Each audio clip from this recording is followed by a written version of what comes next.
ধূপগুড়ির হোগলাপাতা গ্রাম। একসময় এখানে কিন্তু মানুষ বসবাস করতেন। একসময় বলবো কেন, মাত্র 7 দিন আগেও এখানে একটা গ্রাম ছিল, এখানকার মানুষ এখানে বসবাস করতেন, আর এটা ছিল চাষের জায়গা। এই মুহূর্তে কিন্তু গোটা গ্রামটা তলিয়ে গেছে একেবারে জলের তলায়। যে কটা বাড়িঘর ছিল সেই বাড়িগুলোর আর কোনো অস্তিত্ব নেই। আদৌ কি তারা তাদের পুরনো ঠিকানায় ফিরতে পারবেন? আমরা চেষ্টা করব তাদের কাছে পৌঁছতে।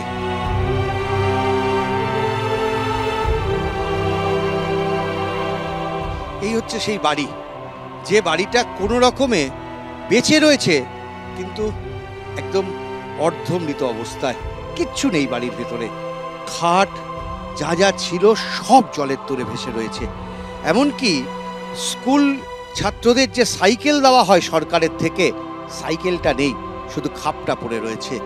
একটা বাড়ি কিভাবে লণ্ডভণ্ড হয়ে যেতে পারে, এটা হচ্ছে বোধহয় তার একটা উদাহরণ।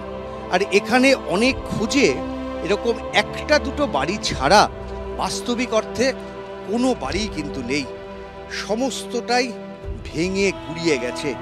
সবচেয়ে বড় কথা, যে বিশাল বিশাল পিলার দিয়ে এই বাড়িগুলো তৈরি হয়েছিল, জলের স্রোত কতটা ভয়ঙ্কর হলে এই বাড়িগুলোকে এইভাবে ভাসিয়ে নিতে পারে, না দেখলে সত্যি বিশ্বাস করা কঠিন।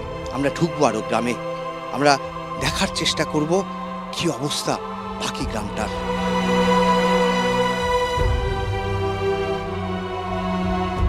স্কুলের ব্যাগের মধ্যে যত্ন করে রাখা বইগুলো এখন তার কোনো উপায় নেই। সমস্ত কিছু ছিঁড়ে লণ্ডভণ্ড হয়ে গেছে, আর অধিকাংশটাই ভেসে গেছে জলের তোরে। এই যে আমরা যে জায়গাগুলো দেখাচ্ছি, দেখুন, একটা বাচ্চার স্বপ্ন, কতগুলো বই, ভাবা যায় কতগুলো বই। এই বাচ্চাটা এই বইগুলোকে কোনো রকমে ব্যাগে ভরে নিয়ে যাওয়ার চেষ্টা করছিল, বইগুলোকে হয়তো বাঁচানোর চেষ্টা করছিল, কিন্তু কোনো তো উপায় নেই। একটা মানুষের প্রতিদিনকার কষ্ট করে তৈরি হওয়া এক একটা সংসার, এক একটা প্রাকৃতিক বিপর্যয় তাকে একদম শেষ করে দেয়।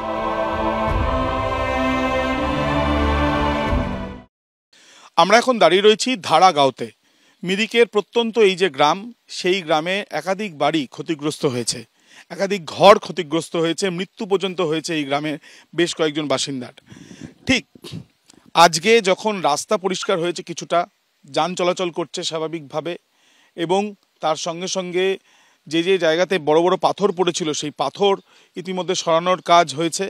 ঘরের সামনে পাথরের চাই একেবারে স্তূপ আকার ধারণ করেছিল, সেই পাথর ইতিমধ্যে সরানোর পর খোলা গিয়েছে ঘরের দরজা। এই যে ঘরের সামনে আমরা দাঁড়িয়ে আছি, এখানে বেশ কয়েকজন থাকতেন, বর্তমানে তারা অন্য জায়গায় রয়েছেন, রিলিফ ক্যাম্পে রয়েছেন। এবার সরাসরি দেখাবো যে এই ঘরের অবস্থা কি।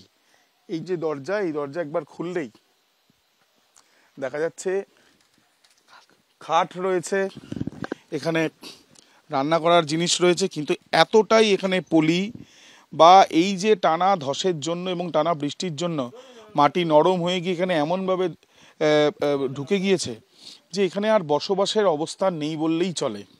এখানে দেখা যাচ্ছে সমস্ত কিছু, গ্লাস থেকে শুরু করে হাঁড়ি কড়াই, এমনকি খাট এবং জলের যে বিভিন্ন পাত্র, সমস্ত কিছু এখানে রয়েছে। পলিময় এই ঘর। এই ঘর কি আদৌ বাসযোগ্য? अभी लैंडस्लाइड हो गया इधर, अभी सरकार कुछ नहीं मिल रहा है यहाँ पे गांव पे। क्यों? पता नहीं कि देख के चले जाता है, देख के चले जाता है। क्या क्या बोलते, कौन कौन आता है? और सब लोग आया है, बड़ा लोग आया था, कुछ नहीं नेता? किया था। हाँ, नेता लोग आया था नेता लोग, पता क्या बोल के गया है उधर, ऐसे देख के चले गए।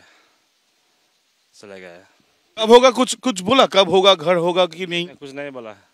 कितना दिक्कत में है आप लोग, कितना प्रॉब्लम में है? दिक्कत है इधर का, मतलब बहुत दिक्कत है, बहुत दिक्कत है। अभी रहने की जगह नहीं, अरे कपड़ा नहीं है इधर का आदमी का, ऐसे हो गया। अभी रिलीफ कैंप में है सारा लोग। अच्छा, रिलीफ कैंप में है। अभी यहाँ का आदमी रिलीफ कैंप में है। लेकिन ये घर कब होगा, कुछ बताया कुछ? पता नहीं बताया। এখানে এই যে ঘর, সেই ঘরের যিনি থাকেন তিনি কিন্তু জানাচ্ছেন এই ধারাগাঁওতে যে কি সমস্যায় তারা রয়েছেন। তাদের কাপড় নেই, তাদের বক্তব্য যে তারা থাকার মতন অবস্থাও তাদের নেই।